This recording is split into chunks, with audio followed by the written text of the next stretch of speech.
तो युक्ति है, इसमें आपका हार्दिक स्वागत है। लूसेंट का जो टेस्ट सीरीज स्टार्ट किया गया था उसी का एनालिसिस कराना है मुझे।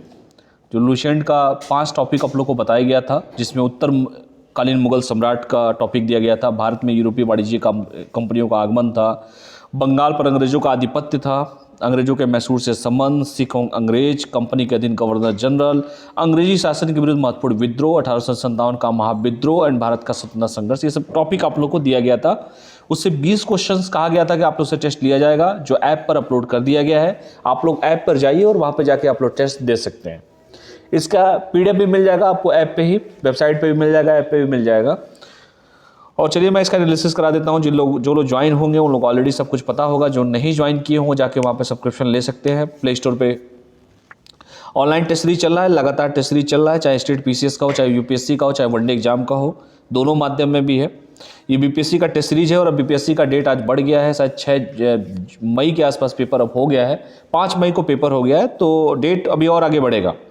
तो जिनको भी अच्छे से तैयारी करना है वो अपना टेस्ट का तैयारी करते रहें। लगातार 21 टेस्ट का फुल टेस्ट कराया जा रहा है। बीपीएससी मेंस का भी क्रैश कोर्स चल रहा है, जिनको क्रैश कोर्स करना है वो क्रैश कोर्स कर सकते हैं, ऐप पे जाके सब्सक्रिप्शन ले सकते हैं। यूपीएससी का भी 5 जून को पेपर है। देखिए इत्तेफाक 5 मई को दे रहा है बीआरपीसीएस, और 5 जून को विश्व पर्यावरण दिवस के दिन जो है आपका पेपर है यूपीएससी का, यूनियन पब्लिक सर्विस कमीशन का, आईएएस का पेपर है आपका। ठीक है, लूसेंट का 199 का बूस्टर है, दोनों माध्यम में, हिंदी और इंग्लिश दोनों में है। ये टॉपिक आप लोग को दिया गया था। उत्तर मुगल सम्राट था, उत्तरकालीन मुगल सम्राट, भारत में यूरोपीय वाणिज्य कंपनियों का आगमन, जो उसका डिस्कशन मैंने अभी आप लोगों से किया था। बंगाल पर अंग्रेजों का आधिपत्य, अंग्रेजों के मैसूर से संबंध, सिख अंग्रेज कंपनी के अधीन गवर्नर जनरल, अंग्रेजी शासन के विरुद्ध महत्वपूर्ण विद्रोह, 1857 का महान क्रांति महाविद्रोह, और भारत का स्वतंत्रता संघर्ष महत्वपूर्ण तथ्य, ये सब दिया गया था टॉपिक। और कहा गया था कि 20 क्वेश्चंस आपसे पूछे जाएंगे। ऐप पर और वेबसाइट पर दोनों जगह इसका पीडीएफ अवेलेबल है, क्वेश्चन भी अवेलेबल है, जाके वहाँ पे टेस्ट दे सकते हैं। पहला क्वेश्चन देखिए जो पूछा गया लूसेंट में, क्योंकि लूसेंट सभी पेपर के लिए बड़ा इंपॉर्टेंट होता है। पहला क्वेश्चन यही पूछा गया था कि निम्नलिखित में से, मतलब मुगलों से स्वतंत्र होने वाले राज्य में भरतपुर राज्य का संस्थापक निम्नलिखित में से कौन है। अब क्वेश्चन क्या पूछा, भरतपुर राज्य का संस्थापक निम्नलिखित में से कौन है। ऑप्शन ए है शहादत खान, ऑप्शन बी है वीर दाऊद, ऑप्शन सी है साजिदुल्ला, ऑप्शन डी है बदन सिंह। 4 ऑप्शन है और एक सही ऑप्शन है। और मुगलों से स्वतंत्र होने वाले राज्य जिसमें भरतपुर राज्य का पूछा गया कि संस्थापक कौन है, तो इसका सही आंसर है ऑप्शन डी, बदन सिंह। उनका नाम है बदन सिंह। तो देख लीजिए, मुगलों से स्वतंत्र होने वाले राज्य और उसके संस्थापक निम्नलिखित हैं। जैसे अवध में है शहादत खान साहब थे। बंगाल, चूंकि अवध और बंगाल सभी लोग जानते जरूर होंगे, क्योंकि अब अवध और बंगाल लगातार लोग पढ़ते हैं तो उनको याद रहता है। लेकिन क्वेश्चंस मैंने क्या कहा था कि लूसेंट में हम वो भी क्वेश्चन उठाएंगे जो आज तक कभी आप लोगों ने देखा भी नहीं होगा, आप लोग की नजर ही वहां तक नहीं पहुंची होगी। अवध शहादत खान साहब, बंगाल मुर्शिद कुली खान साहब, कर्नाटक साजिदुल्ला खान साहब, रुहेलखंड वीर दाऊद और अली मोहम्मद खान साहब, हैदराबाद जो था चिनक्लीज खान या निजाम उल मुल्क आसफ शाह, इनका नाम था, आसफ शाह नाम था, जहां साहब, और भरतपुर चूरन सिंह और बदन सिंह। तो याद रखिएगा, भरतपुर का जो मैंने कहा चूरन सिंह और बदन सिंह, यही उसके संस्थापक सदस्य थे, संस्थापना किए थे। दूसरा क्वेश्चन पूछा गया था, उत्तरकालीन मुगल सम्राट में लंपट मूर्ख निम्नलिखित में से किससे संबोधित किया जाता है। कहा जाता है ना, अक्सर आपने सुना होगा कि लंपट मूर्ख, हिस्ट्री में कहा है लंपट मूर्ख। 4 ऑप्शन है, बहादुर शाह, जहादर शाह, फर्रुख शेर, हुसैन अली खान। और बच्चा अगर बचपन से सही से अगर आप हिस्ट्री देखते होंगे, हिस्ट्री के क्वेश्चंस देखते होंगे, तो जहादर शाह जरूर आप लोग को पता होगा। लंपट मूर्ख इनको कहा जाता था, लंपट मूर्ख भी थे। उत्तरकालीन मुगल सम्राट में मुजम्मल साहेब बेखबर के उपनाम से बहादुर शाह प्रचलित था, जबकि जहादर शाह को लंपट मूर्ख के नाम से जाना जाता था। अगर आप कोई पूछे कि बताइए बहादुर शाह नाम से प्रचलित कौन था, तो उनका नाम था मुइज्जम या शाह बेखबर। नाम ही ऐसा है कि मुइज्जम या शाह बेखबर के उपनाम से बहादुर शाह प्रचलित था, जबकि जहादर शाह लंपट मूर्ख के नाम से प्रचलित था। जहादर शाह अपने शासन में लाल कुंवरी नाम की एक वेश्या के हस्तक्षेप से अपने आदेश जारी करता था। अब सोचिए कितने बड़े लंपट होंगे। घृणित कार्य के नाम से मुगल सम्राट फर्रुख शेर प्रचलित था। अगर ये क्वेश्चंस मान लीजिए आपसे पूछे जाए, सपोज करिए यूपी में या बिहार पीसीएस में या वनडे एग्जाम्स में, तो चारों ऑप्शंस मैंने दे दिया। बहादुर शाह का नाम क्या था, उपनाम क्या था, तो बहादुर शाह का जो उपनाम जैसे मैंने कहा मुइज्जम या साहिब बेखबर के उपनाम से था। जहादर शाह साहब लंपट मूर्ख के नाम से थे। फर्रुख शेर जो थे उसको हम घृणित कार्य के नाम से उपनाम से जानते हैं। दूसरा क्वेश्चन था, 1 मिनट रुक जाइए आप लोग, चलिए दूसरा क्वेश्चन था, थोड़ा आगे पीछे हो गया। लंपट मुर्ग के नाम से हम जानते हैं जहादर शाह को। फर्रुखशियर जिसे हम घृणित कायर के नाम से उपनाम से जानते थे प्रचलित था, जबकि सुंदर युवतियों के प्रति अतिरिक्त रुझान के कारण मोहम्मद शाह को मोहम्मद शाह रंगीला बादशाह के नाम से जाना जाता था। तो देख लीजिए ये इनके नाम और उपनाम और इनके कृत्य है। अब इससे ज़्यादा मैं क्या बोलूँ। चलिए अगला क्वेश्चन तीसरा पूछा गया था, तो जिन लोगों ने बी ऑप्शन मारा होगा उनका बिल्कुल ही सही होगा, जहादर शाह। यहाँ पे लंपट मुर्ग पूछा है तो जहादर शाह। फर्रुखशियर जो है मैंने कहा घृणित कार्य से बहादुर शाह होगा मुइज्जम साहिब खबर के नाम से, और सुंदर युवतियों के प्रति रुझान कारण मोहम्मद शाह रंगीला मियाज था, रंगीला मोहम्मद शाह रंगीला। अगला क्वेश्चन है ईरान का नेपोलियन निम्नलिखित में से किसके शासनकाल में दिल्ली पर आक्रमण किया था? बहादुर शाह, फर्रुखशियर, मोहम्मद शाह और जहादर शाह। 4 ऑप्शन। तो मोहम्मद शाह रंगीला के समय ही ये कृत किया गया था। मोहम्मद शाह रंगीला के समय ही ईरान का नेपोलियन निम्नलिखित में से किसके शासनकाल में दिल्ली पर आक्रमण किया? तो मोहम्मद शाह रंगीला के आका में। ईरान का नेपोलियन नादिर शाह जो कि ईरान फारस का सम्राट था 1739 ईस्वी में दिल्ली पर आक्रमण करता है। नादिर शाह के आक्रमण के समय दिल्ली का शासक मोहम्मद शाह रंगीला था। नादिर शाह अपने साथ तख्ते ताउस जिसे शाहजहां ने बनवाया था और कोहिनूर हीरा ईरान ले गया था। तख्ते ताउस मयूर सिंगारपुर पर बैठने वाला अंतिम मुगल शासक मोहम्मद शाह था। अब देख लीजिए यही सब चीजें हैं, और ये जितने भी मैं आपको व्याख्या बता रहा हूं कहीं ना कहीं परीक्षाओं में पूछे गए क्वेश्चंस हैं। आप जाके प्रीवियस ईयर क्वेश्चंस पेपर देखिए, आपको एक एक लाइन मिल जाएगा। आपको ईरान का नेपोलियन किसे कहा जाता है, दिल्ली पर आक्रमण किसने किया था, नादिर शाह के आक्रमण से दिल्ली का शासक कौन था, नादिर शाह अपने साथ तख्ते ताउस का मतलब क्या है, किसने उसे बनवाया था, कोहिनूर का हीरा कहाँ लेकर गया था। अरे भाई जहाँ का था वहीं लेके जाएगा ना वो। तख्ते ताउस मयूर सिंहासन पर बैठने वाला अंतिम मुगल शासक मोहम्मद शाह था। तो ये याद रखिएगा, ये ऑप्शंस जो है आपको जरूर दिए गए हैं, लेकिन जो एक्सप्लेनेशन दिया गया है युक्ति है इसके द्वारा ये बड़ा इंपॉर्टेंट रहेगा। अगला क्वेश्चन देखते हैं, अहमद शाह अब्दाली के बारे में भारत पर कितनी बार आक्रमण किया? लंबा चौड़ा पढ़ के चले जाते हैं और पूछ देता है ऐसे क्वेश्चन कि अहमद शाह अब्दाली भारत पर बैठ के गिनिए कितनी बार किया है। तो अहमद शाह अब्दाली भारत पर आक्रमण टोटल 8 बार किया। याद रखिएगा अहमद शाह अब्दाली है 8 बार किया इसने। अहमद शाह अब्दाली भारत पर 8 बार आक्रमण किया। अहमद शाह अब्दाली को अहमद खां के नाम से भी जाना जाता है। वर्ष 1761 ईस्वी में मराठा अहमद शाह अब्दाली के बीच पानीपत का तीसरा युद्ध हुआ।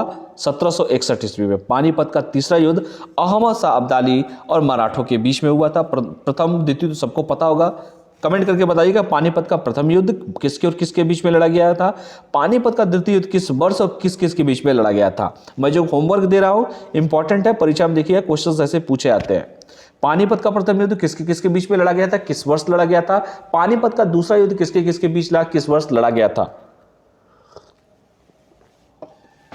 ठीक है चलिए, तो और तीसरा युद्ध जो मैंने कहा कि अहमद शाह अब्दाली कितनी बार वो आक्रमण किया था, तो टोटल 8 बार किया था। और पानीपत का तीसरा जो मैंने कहा 1761 में मराठा और अहमद शाह अब्दाली के बीच में हुआ, जिसमें मराठों की हार हुई थी। अहमद अब्दाली का प्रथम आक्रमण 1748 ईस्वी में हुआ था। तो ये भी कभी पूछ ले कि अब्दाली का प्रथम आक्रमण कब हुआ था, 1748 ईस्वी में हुआ था। और यही अब्दाली है जिन्होंने मराठों से लड़ाई किया, मराठों को हराया और 1748 ईस्वी में पहली बार इन्होंने अटैक किया था। अगला क्वेश्चन पूछा गया है, बहुत इंपॉर्टेंट क्वेश्चन है कि निम्नलिखित में से भारत में आने वाला पहला अंग्रेजी जहाज कौन था। बताइए, आपको लगता होगा कि ऐसे क्वेश्चंस नहीं पूछे जाते हैं, लेकिन ये सब पूछे जाएंगे। और पूछे जाएंगे तो थोड़ा ऑप्शन देख लीजिए, red dragon, red corn, yellow dragon, सफेद ड्रैगन। 3 ड्रैगन और 1 कॉर्न हो गया। तो ये कॉर्न वो नहीं है जो पीबीआर वाला कॉर्न है, ठीक है। ये कॉर्न जो है पूछा ये गया है कि भारत में आने वाला अंग्रेजी जहाज कौन था, पहला अंग्रेजी जहाज कौन था, नाम बताइए। आजकल देखे होंगे आप लोग कि जब भी आपके यूक्रेन से जो फ्लाइट्स आ रही है, लड़कों ने कहा कि रेट बढ़ा दिया गया, तो मैंने भी कहा कि क्वेश्चन ऐसे बना दिए थे, हिस्ट्री टाइप का करंट हो जाएगा। तो पहला अंग्रेजी जहाज कौन था, तो इसका सही ऑप्शन है रेड ड्रैगन, उसका नाम था। भारत में आने वाला पहला अंग्रेजी जहाज रेड ड्रैगन था। 31 दिसंबर 1600 ईस्वी में इंग्लैंड की रानी एलिजाबेथ प्रथम के द्वारा ईस्ट इंडिया कंपनी को अधिकार पत्र दिया गया और ईस्ट इंडिया कंपनी की स्थापना जॉर्ज व्हाइट ने 1600 में की थी। कंपनी का मुख्य उद्देश्य दक्षिण पूर्वी एशियाई देशों के साथ व्यापार संबंध स्थापित करना था, लेकिन पता नहीं कैसे ये व्यापार करते करते हम पे राज करना स्टार्ट कर दिया है अंग्रेजों ने। ईस्ट इंडिया कंपनी के प्रथम गवर्नर टॉमस स्मिथ थे, जबकि सर्वप्रथम अंग्रेजों ने मुगलों के दरबार में कैप्टन हॉकिंस को भेजा था। और किस भाषा में बात किया था ये जाकर वहां पर कमेंट करके आप लोग मुझसे बताइए। हालांकि पत्र जो था किसके नाम पे था और किससे मुलाकात हुई, थोड़ा कमेंट करके बताइए। 1615 में जहांगीर के शासनकाल में सर टॉमस रो को अंग्रेजों ने राजदूत बनाकर जहांगीर के दरबार में भेजा और सर टॉमस रो जहांगीर से कुछ व्यापारिक छूट पाने में सफल भी रहा। ठीक है, तो ये सब क्वेश्चंस बड़े इंपॉर्टेंट है। यूरोपीय वाणिज्यिक कंपनियों का आगमन, जब आप पढ़ेंगे टॉपिक सब दिया हुआ है, पेज नंबर 39 में जाएंगे या पेज नंबर 40 में जाएंगे तो ये क्वेश्चंस आपको वहां पे नोट्स देखने को मिल जाएगा। छठवां क्वेश्चन पूछा गया था, वास्को डी गामा भारत के पश्चिमी तट पर स्थित कालीकट बंदरगाह कब पहुंचा था? जिसको याद होगा वो कमेंट करके बताए। तो इसका सही जवाब है 17 मई 1498। 1498 तो लड़के याद रखते हैं, लेकिन डेट नहीं याद रखते हैं कि डेट कब है। 17 मई है वो डेट है। 17 मई 1498 ईस्वी में वास्को डी गामा ने भारत के पश्चिमी तट पर स्थित कालीकट बंदरगाह पहुंचकर भारत और यूरोप के बीच में समुद्री मार्गों की खोज की। किसने किया? Vasco D gamma. इस यात्रा में वास्को डी गामा को गुजराती पथ प्रदर्शक अब्दुल मनीद ने सहयोग किया था और इसके साथ ही 1505 ईस्वी में अल्मेडा भारत में प्रथम पुर्तगाली वायसराय बनकर भारत आया था। ये जितने भी मैं बता रहा हूं व्याख्या बहुत इंपॉर्टेंट है, पेपर में लगातार पूछे जाते हैं, यूपीएससी तक की परीक्षाओं में भी क्वेश्चंस पूछे जाते हैं, तो हल्के में मत लीजिए इन सब क्वेश्चनों को।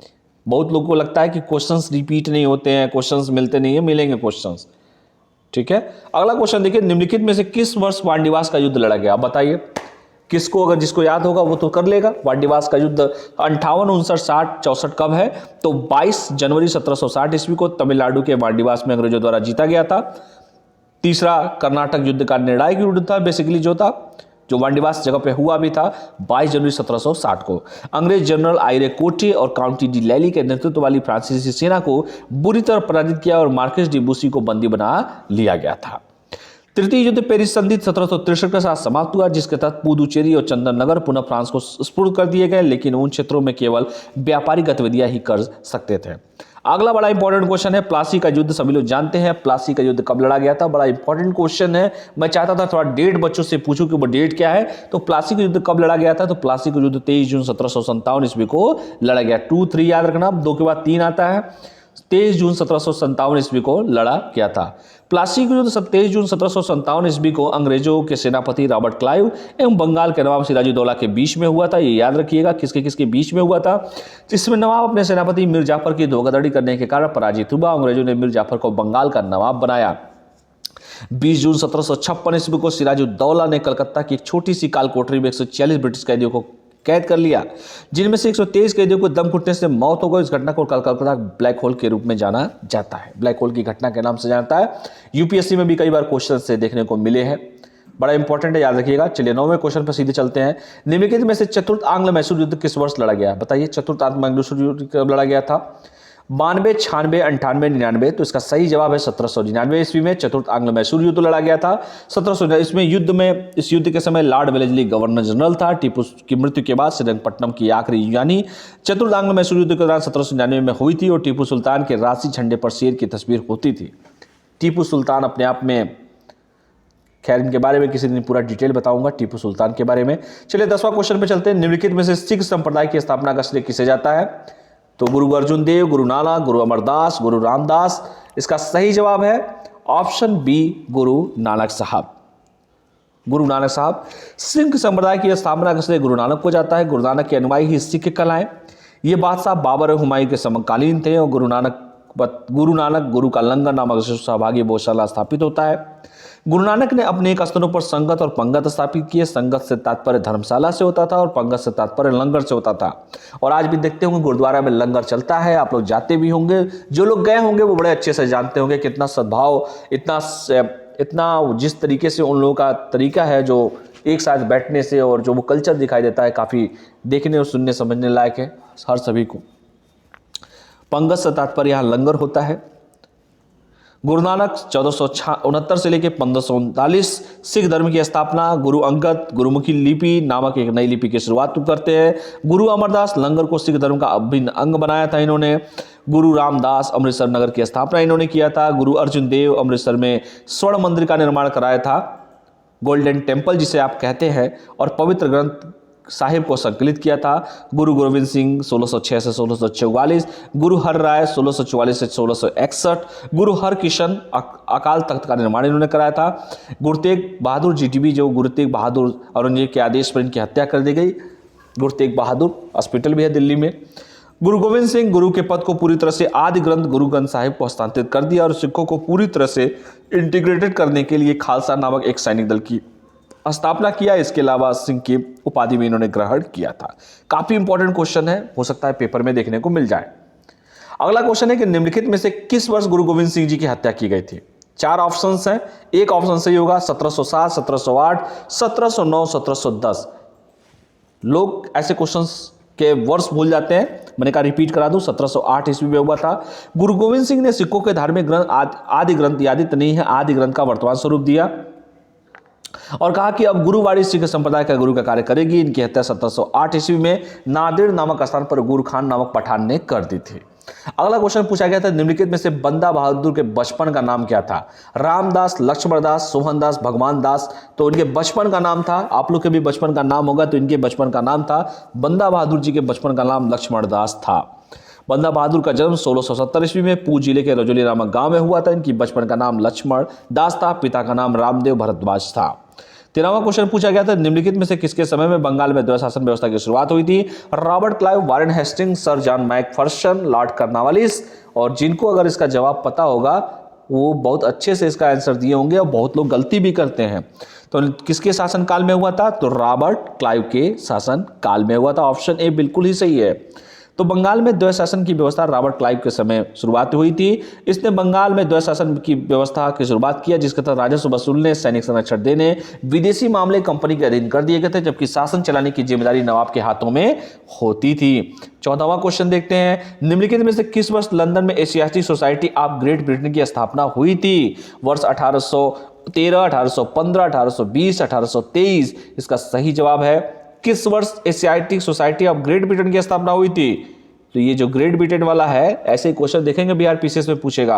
1823 ईस्वी में हुई थी, लंदन में हुई थी। और 1804 ईस्वी में क्या हुआ था, एशियाटिक सोसाइटी की स्थापना हुई थी। सर विलियम जोन्स ने 1784 ईस्वी में एशियाटिक सोसाइटी ऑफ बंगाल की स्थापना किया था।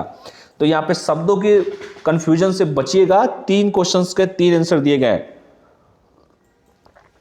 पहला क्वेश्चन जैसे मैंने कहा कि निम्नलिखित में से किस वर्ष लंदन में Asiatic society of great Britain की स्थापना हुई, तो 1823। अगर कोई पूछे एशियाटिक सोसाइटी ऑफ बंगाल की स्थापना कब हुई, तो आपका 1784। और एशियाटिक सोसाइटी की स्थापना कब हुई मुंबई में, तो 1804 ईस्वी में हुई थी। 15वां क्वेश्चन देखते हैं, निम्नलिखित में से रैयतवाड़ी व्यवस्था, हम महारानी की रैयत बनकर रहना चाहते हैं, व्यवस्था ब्रिटिश भारत के कितने % भूमि पर कराई गई थी। 19, 30, 39 और 51। तो सही आंसर जिनको अगर पता होगा, थोड़ा भी रैयत वाली, महाड़ वाली, जमींदारी प्रथा, ये सब पढ़ा होगा अच्छे से, जिनको कॉन्सेप्ट क्लियर होगा, वो इसका बिल्कुल सही जवाब दिए होंगे। यूपीएससी तक की परीक्षाओं में ऐसे क्वेश्चंस देखने को मिलते हैं। तो 51% भूभाग पर की गई थी ब्रिटिश भारत की। 1792 ईस्वी में रैयतवाड़ी व्यवस्था 12 महल जिले में पहली बार कर्नल रीड द्वारा लागू की गई थी। और 1820 ईस्वी में यह व्यवस्था मद्रास में लागू कर दी गई। इससे सुचारू रूप से चलाने के लिए मुनरो ने को मद्रास का गवर्नर बनाया गया था। ठीक है, तो जिनको याद होगा वो जरूर किए होंगे। 16वां क्वेश्चन देखते हैं। हाँ, पेज नंबर भी नीचे मैं दे दिया हूं कि अगर किसी को पढ़ना हो जाके पेज नंबर पे पढ़ लेगा, 43 पे। 16वां है कि निम्नलिखित में से कौन सा कथन महालवाड़ी के संबंध में गलत है। महाल से तात्पर्य जागीर अथवा गांव से है। पता नहीं सही है गलत है, पहले तो क्वेश्चनों में गलत देख लो कि सही पूछा है गलत पूछा है। पहले क्वेश्चन ध्यान से देखिए आप लोग।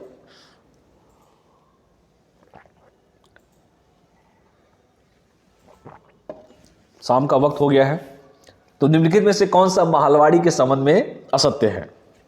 गलत पूछा है, गलत का मतलब असत्य होता है, यानी फॉल्स है। महाल से तात्पर्य जागीर अथवा गांव से है। यह व्यवस्था 1924 में प्रारंभ की गई थी। इस व्यवस्था में पहली बार मानचित्र का प्रयोग किया गया। इस व्यवस्था में लगान उत्पादन का 2/3 भाग था। 4 ऑप्शन, एक गलत है। तो देखो इसमें जो 1924 तो नहीं है, क्योंकि 1922 है, तो ये दरअसल गलत है। तो जब गलत है तो हो गया आंसर बी, बाकी सब सही है। महाल से तात्पर्य जागीर अथवा गांव से होता था।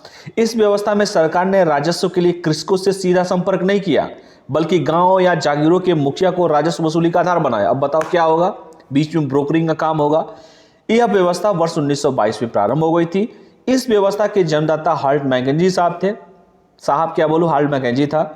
प्रारंभ में इस व्यवस्था में लगान उत्पादन का 2/3 भाग था, बाद में इसे घटाकर उत्पादन का 50% कर दिया गया। ठीक है, ध्यान दीजिएगा क्वेश्चंस किस तरीके से पूछता है, किसके जन्मदाता कौन थे, तो हार्ट मैकेंजी था। पहले कितना था व्यवस्था में लगान, 2/3 था, बाद में कितना हुआ, 50% कर दिया गया। तो जिन्होंने बी किया होगा बिल्कुल ही सही होगा।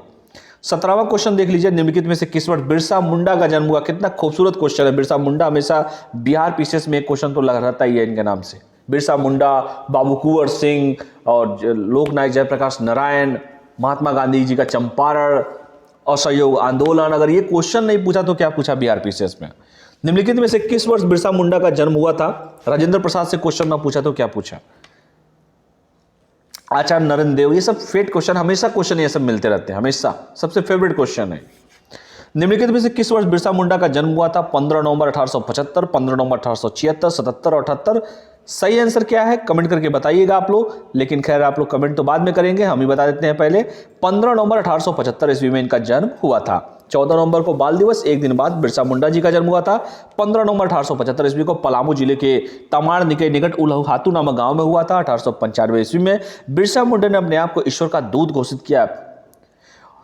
उन्हें अक्सर धरती अब्बा या जगत पिता के रूप में जाना जाता था। वर्ष 1899 से 1900 में बिरसा मुंडा के नेतृत्व में ही मुंडा विद्रोह छोटा नागपुर झारखंड के क्षेत्र में सर्वाधिक चर्चित विद्रोह था। इसे मुंड उलागून विद्रोह भी कहा जाता था। इस विद्रोह की शुरुआत मुंडा जनजाति की पारंपरिक व्यवस्था खुदकठी की जमींदारी व्यवस्था में परिवर्तन के कारण हुआ था।